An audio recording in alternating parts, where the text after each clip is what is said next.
আছে বাপ বাপকে ছাড়ে না।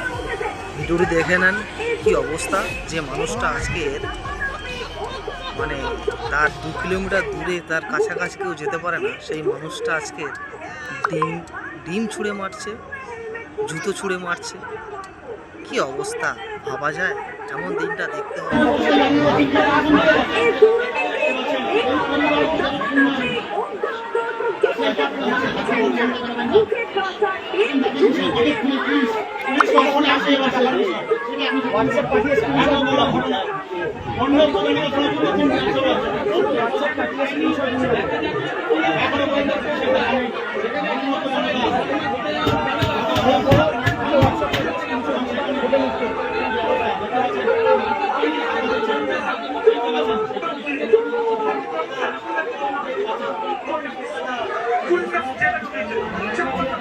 এই হামলাটা কি পরিকল্পিত? কি বলবেন, পরিকল্পিত হামলা?